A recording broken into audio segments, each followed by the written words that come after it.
आज हम 12वीं कक्षा की पहली कविता पढ़ेंगे जिसका नाम है नवनिर्माण। त्रिलोचन जी द्वारा रचित नवनिर्माण इस कविता को पढ़ने से पहले हम कवि त्रिलोचन जी के बारे में जानेंगे।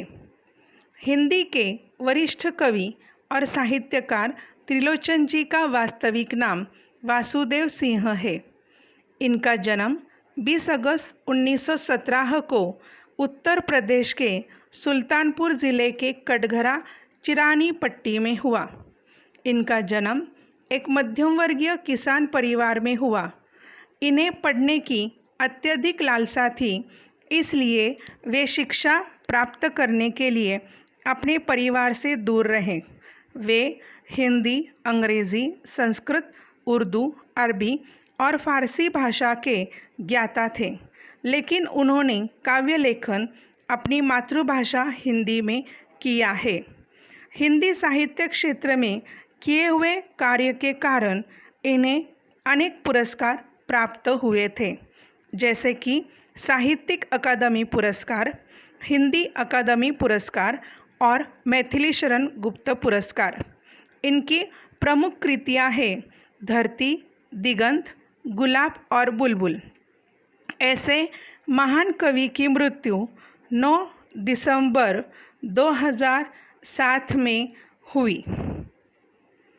आज हम नवनिर्माण यह कविता पढ़ने जा रहे हैं। नवनिर्माण यह चतुष्पदी है। चतुष्पदी यह काव्य का एक प्रकार है। त्रिलोचन जी ने पाश्चात्य साहित्य के इस प्रकार को हिंदी साहित्य में लाने का प्रयास किया है, इसलिए इन्हें चतुष्पदी के साधक भी कहा जाता है। चतुष्पदी का अर्थ है 4 चरणों वाला छंद है। इसे चौपाई भी कहा जाता है। चतुष्पदी के पहले, दूसरे और चौथे चरण में तुकबंदी होती है। भाव और विचार की दृष्टि से प्रत्येक चतुष्पदी अपने आप में पूर्ण होती है। नवनिर्माण कविता का उद्देश्य। नवनिर्माण का अर्थ नए तरीके से निर्माण करने का भाव या विचार।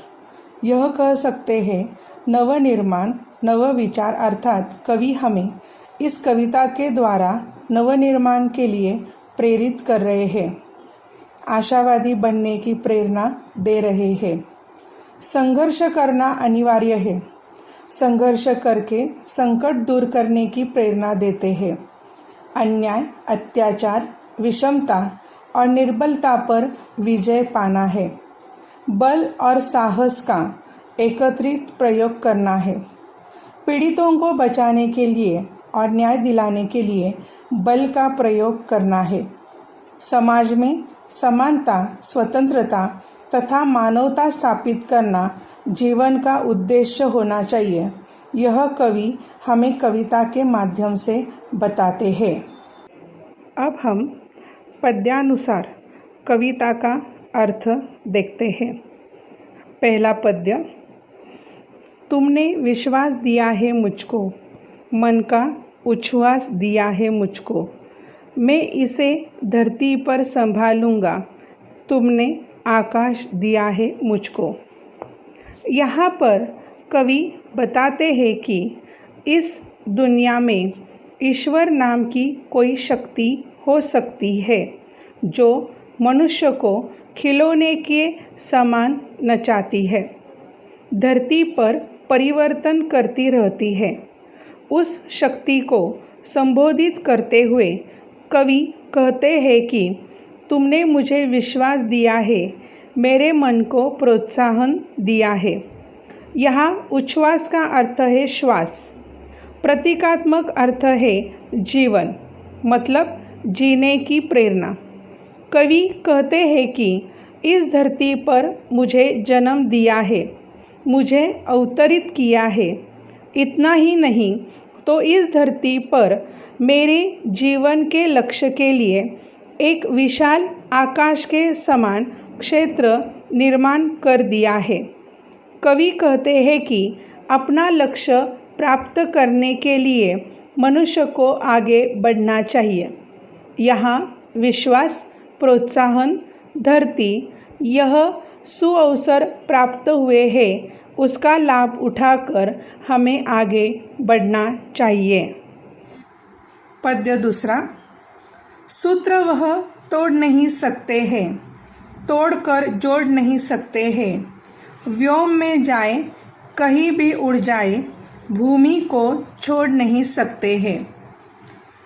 अर्थात ईश्वरीय शक्ति ने हमें विश्वास के साथ जीवन दिया है, इसलिए मनुष्य और धरती का रिश्ता प्रेम, विश्वास और एकता रूपी धागे से बंधा हुआ है। यह रिश्ता इतने आसानी से हम तोड़ नहीं सकते। तोड़ने से पहले हमें कई बार सोचना चाहिए, क्योंकि तोड़ने के बाद लाख कोशिश करने पर भी वह रिश्ता हम जोड़ नहीं सकते हैं। व्योम का अर्थ है आकाश। आकाश के समान विशाल क्षेत्र में अपना करियर करने के लिए ईश्वरीय शक्ति ने दिया है। तुम करियर की ऊंची ऊंची उड़ानें इस दुनिया में भर सकते हैं, क्योंकि आप दुनिया के किसी भी देश में जाकर नौकरी, व्यवसाय, शिक्षा, व्यापार ले सकते हैं। परंतु एक बात ध्यान में रखिए कि हम अगर किसी कारणवश दुनिया की किसी भी देश में जाए, लेकिन हमें अपनी मातृभूमि को नहीं भूलना चाहिए, उसे कभी नहीं छोड़ना चाहिए।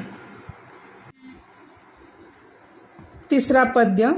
सत्य है, राह में अंधेरा है, रोक देने के लिए घेरा है, काम भी और तुम करोगे क्या, बढ़ चलो सामने अंधेरा है। कवि यहाँ सामान्य लोगों के लिए महत्वपूर्ण बात बताते हैं। वास्तव में यह चतुष्पदी वास्तववादी है, यथार्थवादी है। सामान्य लोगों का जीवन है इसमें। सामान्य मनुष्य के लिए संघर्ष करना अनिवार्य हो गया है। कोरोना के संदर्भ में ही देखिए, यह वायरस अलग अलग देशों में घूमते हुए हमारे देश में, भारत में आ पहुंचा है। कोरोना ने हमारा जीना हराम कर दिया है। कोरोना से बचने के लिए कानून डंडा लेकर रास्ते पर खड़ा है। सामान्य आदमी का कितना भी महत्वपूर्ण काम क्यों ना हो, लेकिन वह घर के बाहर नहीं जा सकता। अगर वह घर के बाहर गया तो उसे मुफ्त में डंडे खाने पड़ेंगे। कोरोना हो या भ्रष्ट समाज व्यवस्था, जब झूठ का सिक्का कामयाबी से चलने लगता है, तब सच्चाई खतरनाक साबित होती है। आज वर्तमान में ऐसी स्थिति समाज में दिखाई देती है। सच्चाई की राह पर चलने वाले मनुष्य को अन्याय, अत्याचार, विषमता जैसे संकटों का सामना करना पड़ता है।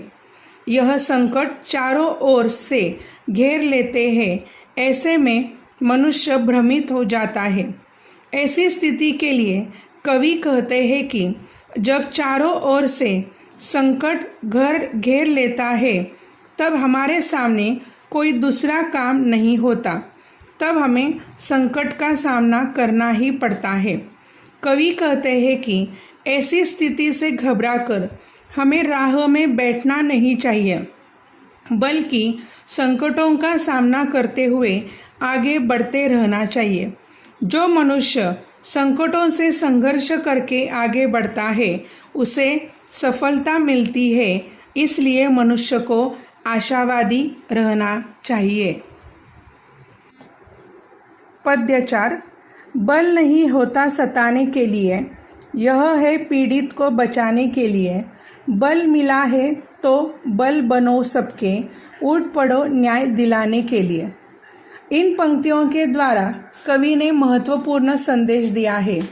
वे कहते हैं कि यदि कोई व्यक्ति बलशाली है या शक्तिशाली है, उसे अपने बल का सदुपयोग करना चाहिए। लोगों की आवाज़ बनकर उन्हें न्याय देने के लिए लड़ना चाहिए। गरीब और दुर्बल की ताकत बनना चाहिए, न कि उन्हें सताना चाहिए। उसे ध्यान रखना चाहिए कि उसे यह बल किसी पर अत्याचार करने के लिए नहीं मिला है। इस प्रकार कवि इन पंक्तियों के द्वारा बताते हैं कि हमें अपने बल का सदुपयोग करना चाहिए। पद्य 5। जिसको मंजिल का पता रहता है, पद के संकट को वही सहता है। एक दिन सिद्धि के शिखर पर बैठ अपना इतिहास वही कहता है। अर्थात यहाँ कवि कहते हैं कि जिस शक्ति को पता है कि उसकी मंजिल क्या है, कहाँ है, वह हर मुश्किल से लड़ता है और उसे एक दिन सफलता ज़रूर मिलती है। संसार में ऐसे ही लोगों का इतिहास कहा जाता है और सुनाया जाता है जिन्होंने अपनी मंजिल को सफलतापूर्वक पाया है। पद्य 6।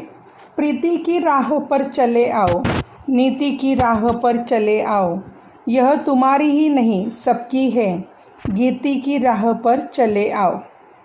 यहाँ पर कवि कहते हैं कि मनुष्य को प्रेम और नैतिकता की राह पर चलना चाहिए। आपसी झगड़े और मन मुटाव को भूलकर सबके साथ प्रेम से रहना चाहिए। हमें प्रेम के मार्ग पर आगे बढ़ना है, क्योंकि इस पर सभी का अधिकार है। किसी एक व्यक्ति का ही उस पर अधिकार नहीं है। इसलिए हमें सभी के साथ प्रेमपूर्ण व्यवहार करना चाहिए, सबको साथ लेकर चलना चाहिए। इसलिए हमें गीति की राह पर चलना चाहिए और एकजुट बनकर रहना चाहिए। पद्य 7। साथ निकलेंगे आज नर नारी, लेंगे कांटों का ताज नर नारी, दोनों संगी है और सहचर है, अब रचेंगे समाज नर नारी। यहाँ पर कवि कहते हैं कि आज समाज में परिवर्तन आ गया है। अब नर नारी अर्थात स्त्री और पुरुष एक साथ कंधे से कंधे मिलाकर एक साथ चल रहे हैं जीवन भर। हर विषम परिस्थिति में वे आगे बढ़ते हुए सफलता प्राप्त करेंगे। स्त्री और पुरुष एक दूसरे के साथी है, सहचर है। वे सदैव साथ रहकर समाज का नवनिर्माण करेंगे, जहाँ पर सभी को समानता मिलेगी। पद्य 8। वर्तमान बोला अतीत अच्छा था, प्राण के पद का मीत अच्छा था, गीत मेरा भविष्य गाएगा, यो अतीत का भी गीत अच्छा था। संघर्ष के दौर के समय व्यक्ति को अपना अतीत अर्थात पूर्वजों का जीवन अच्छा लगने लगता है। उसे लगता है कि उसके पूर्वजों को उनके जीवन में कम संघर्ष करना पड़ा, उनका जीवन अधिक सुखमय था। कम मेहनत करके ज़्यादा सफलता उन्होंने प्राप्त की। यह सब इस वजह से हुआ क्योंकि उस समय के जीवन पथ के साथी बहुत अच्छे थे, स्वभाव से और निष्ठापूर्वक साथ निभाते थे, एक दूसरे के प्रति प्रेम, त्याग और बलिदान करते थे। इन सभी बातों का आज वर्तमान में अभाव है। आज एक दूसरे के प्रेम, त्याग की भावना नहीं दिखाई देती। फिर भी वर्तमान की उपलब्धियां गौरवपूर्ण हैं, जिसकी चर्चा आने वाली पीढ़ी करेगी। इस प्रकार कवि कहते हैं कि नवनिर्माण में जिस प्रकार आज की पीढ़ी ने सहयोग दिया है, उसी प्रकार पूर्वजों ने भी सहयोग दिया है। धन्यवाद।